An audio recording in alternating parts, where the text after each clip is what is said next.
Hakim menyatakan penggeledahan, penangkapan, dan juga penahanan Roy Suryo tidak sah. Keputusan hakim pun langsung disambut gembira oleh kubu Roy Suryo.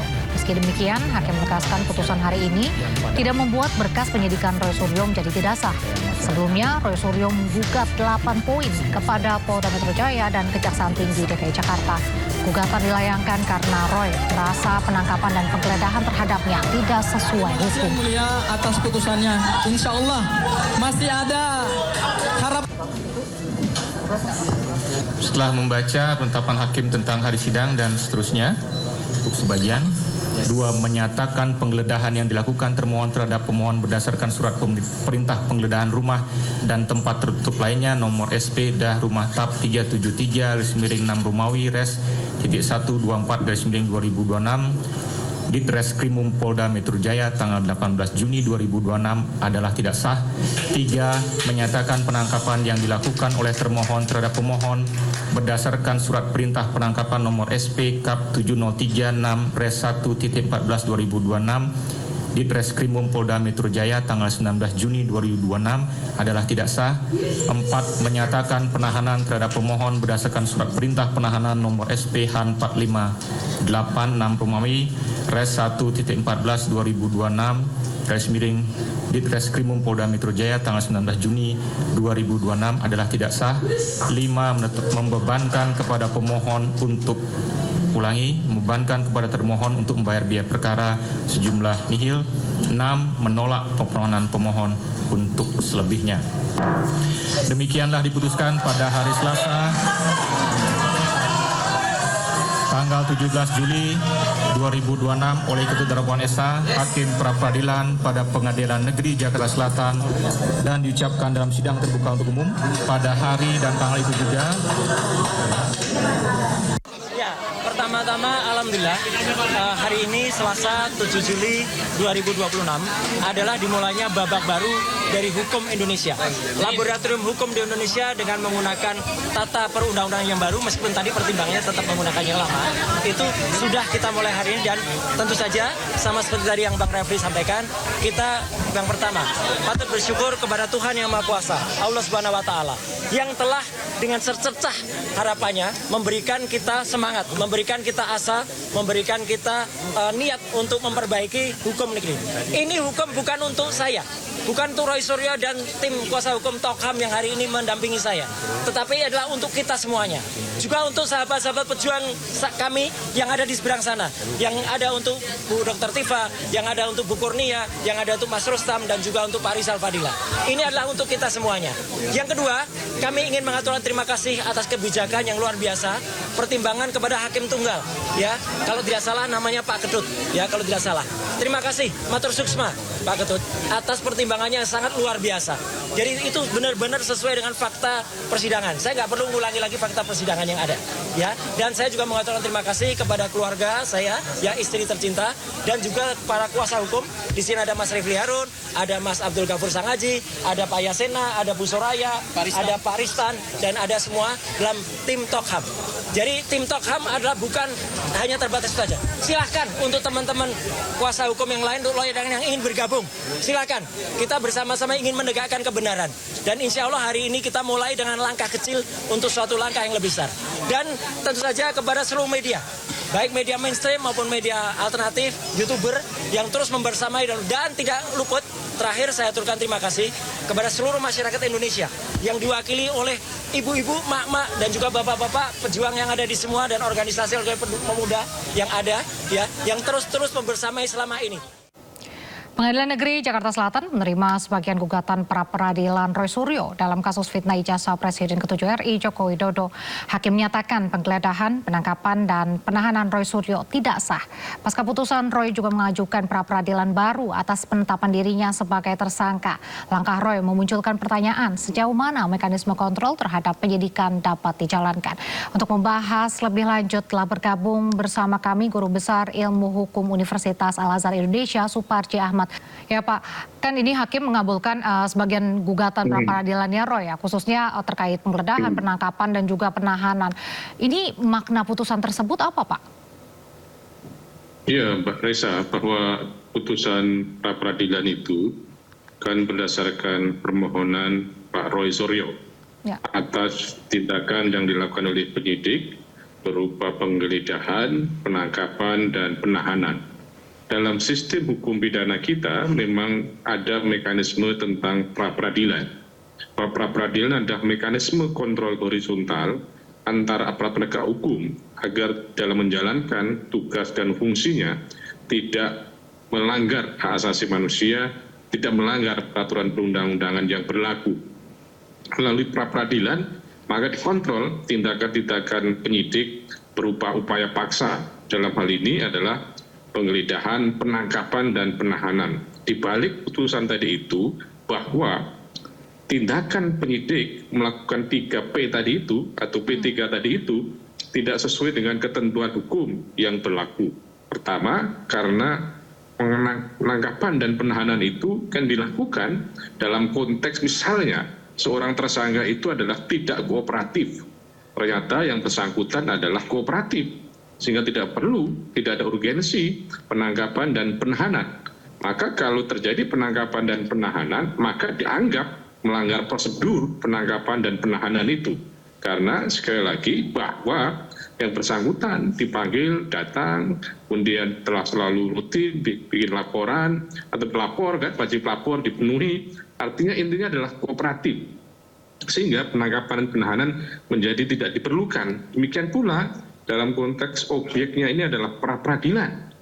Pra-peradilan dalam hal soal penggeledahan juga tidak memiliki urgensi dalam konteks perkara ini, karena penggeledahan, penangkapan, dan penahanan itu adalah untuk kepentingan penyidikan, sedangkan penyidikan ini sudah selesai, sudah P21, perkara sudah dilimpahkan, sehingga menjadi tidak ada relevansi lagi, tidak ada urgensi lagi penggeledahan, penangkapan maupun penahanan, bahwa perkara ini sudah P21 dan tindakan penggeledahan, penangkapan, dan penahanan itu kan kemarin kita dengar secara jelas dari penyidik dengan pertimbangan, yaitu dalam rangka untuk memastikan keberadaan yang bersangkutan, yaitu bahwa seandainya nanti dilimpahkan yang bersangkutan itu ada, dikhawatirkan melarikan diri, maka perlulah kemudian penangkapan dan penahanan. Ternyata tidak, maka untuk itu menjadi tidak perlu dilakukan tindakan tersebut,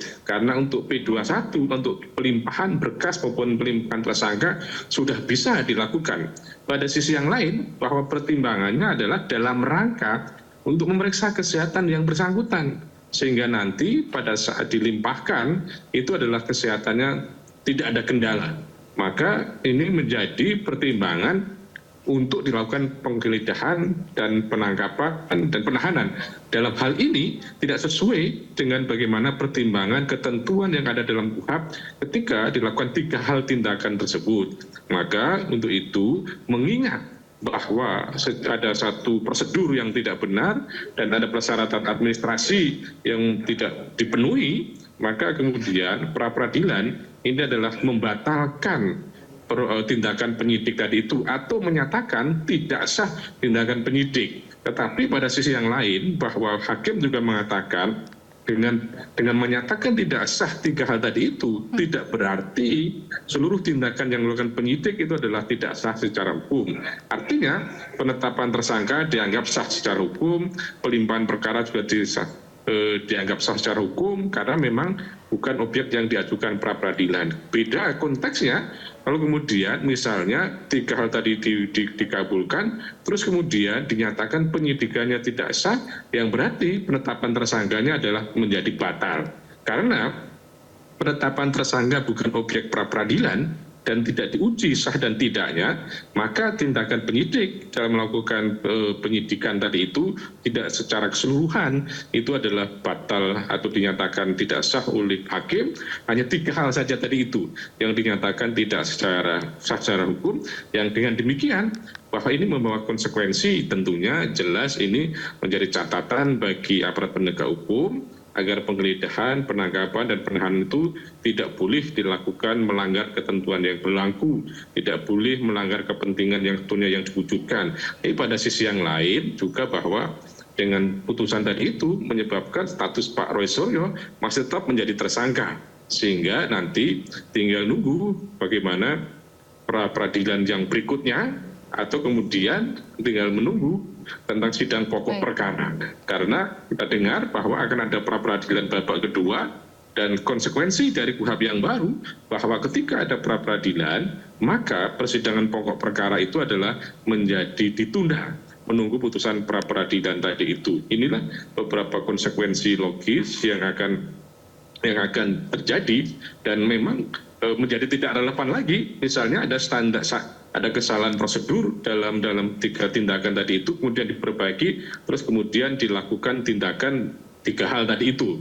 Penggeledahan, penangkapan, dan penahanan, karena sudah tidak berlaku lagi, karena sudah bukan lagi kewenangan penyidik. Beda konteksnya, misalnya seseorang menjadi tersangka, kemudian mengajukan pra-peradilan, oleh pra-peradilan dinyatakan penetapan tersangkanya atau penggeledahan, penangkapan, penahanan tidak sah, maka oleh penyidik dapat melakukan perbaikan administrasi, dapat melakukan perbaikan prosedur untuk dilakukan tindakan-tindakan tersebut. Tetapi mengingat ini sudah bukan kewenangan penyidik lagi, maka penyidik menjadi tidak ada urgensi lagi, misalnya untuk memperbaiki prosedur atau administrasinya. Tinggal nanti berhadapan lagi, soalnya dalam pra-peradilan jika benar diajukan pra-peradilan dengan objek yang lain, gitu Mbak. Baik. Pak Suparji, ini kan putusan putusan ini otomatis mempengaruhi substansi perkara pokok atau hanya menyangkut aspek prosedural saja nih Pak? Ya, ini tidak menyangkut aspek pokok perkara, ya. Sering saya gambarkan bahwa ibaratnya saya atau para sarjana itu melamar pekerjaan suatu kantor. Terus di dalam persyaratan ketika melamar itu harus bawa kamera, harus pakai dasi, harus pakai misalnya sepatu yang rapi. Nah ternyata begitu di depan pintu masuk kantor tersebut, mahasiswa atau sarjana tadi itu mapnya hijau, kemudian dasinya tidak benar dan sebagainya, maka tidak boleh masuk dulu. Nah baru suruh pulang dulu, atau tidak, dengan kata lain tidak dapat diterima laporannya, lamarannya tadi itu. Maka yang bersangkutan bisa pulang, terus kemudian maju lagi, baru nanti ketika sudah maju nanti baru dites kemampuannya. Demikian pula dalam persidangan ini bahwa aspek formilnya dicek dulu sudah benar atau belum. Kalau sudah benar, maka ya berarti ini akan lanjut pada pemeriksaan pokok perkara, mengingat bahwa ini objek tersangkanya ini adalah tidak dijadikan objek pra-peradilan, maka ya perkara tetap lanjut, perkara tidak berhenti untuk memeriksa pada tahapan pokok perkara nanti. Karena apa? Karena status tersangkanya belum dibatalkan dan perkaranya sudah dilimpahkan. Karena yang dinyatakan tidak sah hanya penangkapan, penggeledahan, dan penahanan, dan ini pun sudah tidak ada tindakan seperti itu tadi. Karena sekarang kan sudah tidak ada penangkapan, sudah tidak ada penahanan, dan sudah tidak ada penggeledahan lagi, dan itu sudah terjadi pada masa sebelumnya. Kecuali kalau yang bersangkutan sekarang itu sedang dalam tahanan, maka dengan seandainya dinyatakan tidak sah penahanannya, maka yang bersangkutan harus dikeluarkan karena syarat untuk melakukan penahanan tadi adalah tidak sah secara hukum. Maka perkara ini belum menyangkut aspek pokok perkara, karena di dalam sebuah penegakan hukum itu kan tentunya substansi itu juga yang menjadi inti dari satu proses pengujiannya. Dan pada sisi yang lain, maka kemudian adalah aspek prosedur dan aspek kewenangan pun juga yang menjadi bagian yang harus diujikan. Karena bahwa dalam proses penegakan hukum, baik substansi, prosedur, dan kewenangan itu harus baik dan benar secara integratif. Jadi pada dasarnya bahwa ini juga pasti disadari oleh Mas Roy dan lawyernya, tim penasihat hukumnya, bahwa ini adalah tidak bicara pokok perkara. Pokok perkara nanti adalah disidangkan di Pengadilan Negeri Jakarta Timur, ya kalau tidak keliru, untuk membuktikan apakah memang dugaan atau sangkaan melakukan penghinaan, pencemaran nama baik, fitnah, atau kemudian manipulasi, atau kemudian intervensi data, atau kemudian merubah data sebagaimana 32, 35 Undang-Undang ITE terpenuhi atau tidak.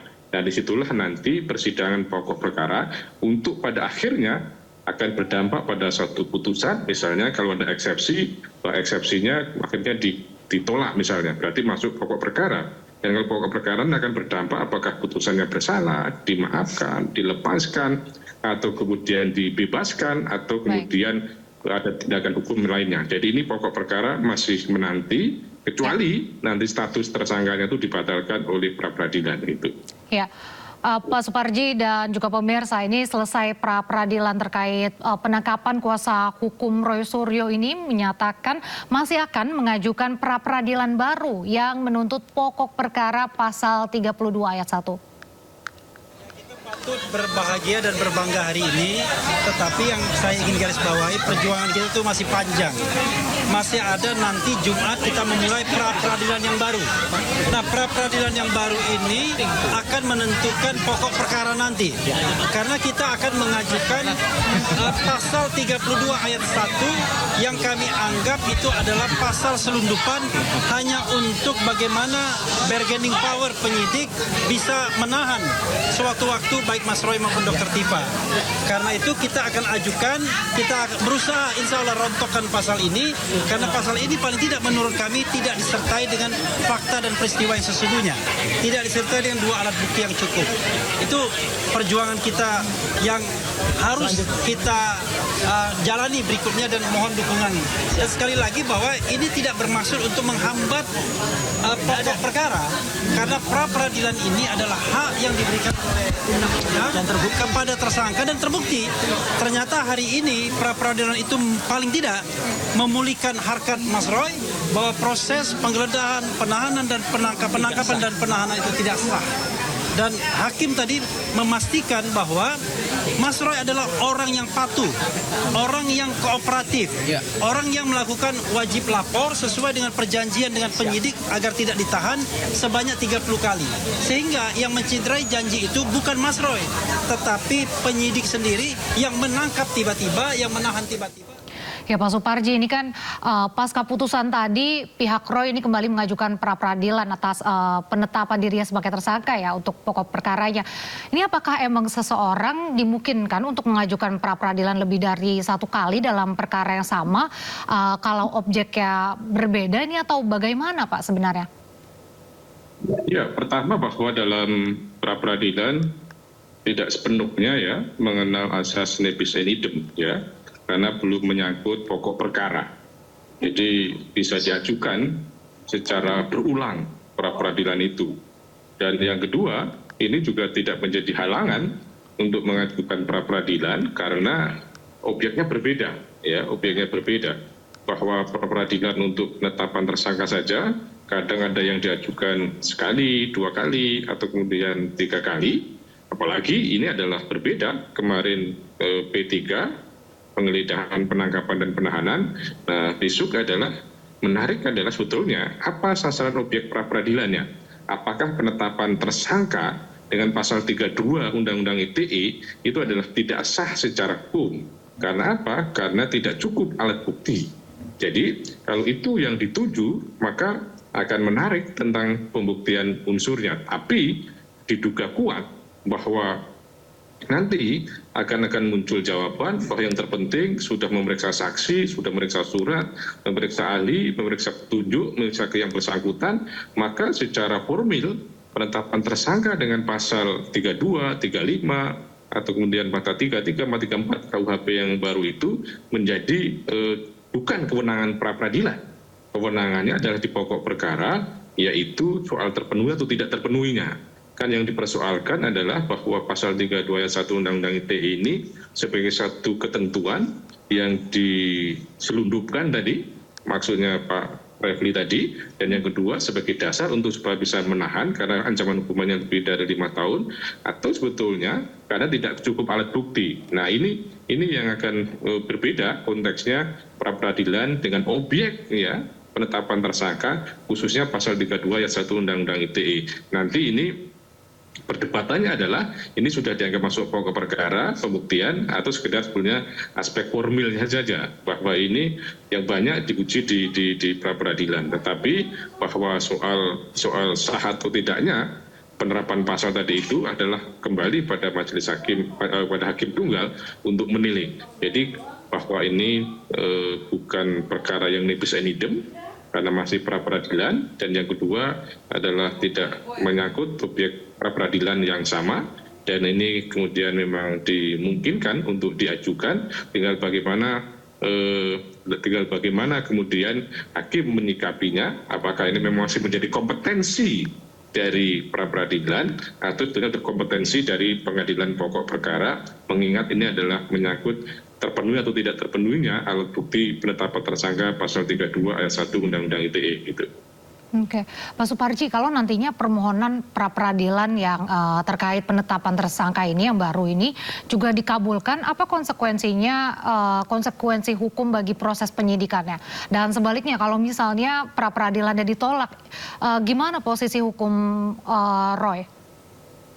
Ya, kalau misalnya yang diuji adalah hanya soal pasal 32 ayat 1 Undang-Undang ITE, bahwa kan masih ada pasal-pasal lain yang kemudian bisa dijadikan dasar menetapkan tersangka Pak Roy, yaitu pencemaran nama baik, fitnah, dan kemudian adanya manipulasi atau kemudian merubah data yang di 35 Undang-Undang ITE. Jadi atau kemudian pencemaran nama baik atau fitnah masih belum jadikan objek pra-peradilan. Jadi artinya seandainya ini dikabulkan, maka masih menjadi tersangka dalam konteks pasal yang lain tadi itu.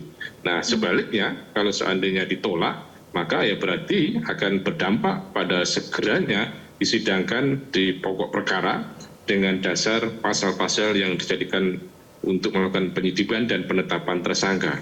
Jadi bahwa kita tidak tahu strategi apa yang dipakai Pak Roy, kenapa kemudian penetapan tersangka hanya satu pasal saja yang diuji, sementara pada pasal-pasal lain tidak diujikan. Apakah ini satu strategi panjang, perjalanan panjang, kan ini tadi dibilang masih langkah awal untuk langkah yang panjang, tapi atau kemudian memang yang lain menganggap sudah sesuai dengan prosedur sehingga tidak perlu diuji di pra-peradilan. Jadi konsekuensinya kalau hanya pasal 32 yang dikabulkan, maka masih ada pasal-pasal lain yang dijadikan dasar untuk menetapkan tersangka, yang artinya penetapan tersangka kan kemudian menjadi tetap melekat, kecuali nanti juga muncul perdebatan, karena ini satu surat kan. Misalnya satu surat itu pasalnya yang satu dihapuskan, mungkin nggak yang lain juga dihapuskan juga gitu loh. Nah itu adalah nanti pada konteks penilaian dari pra-peradilan nanti itu. Ya.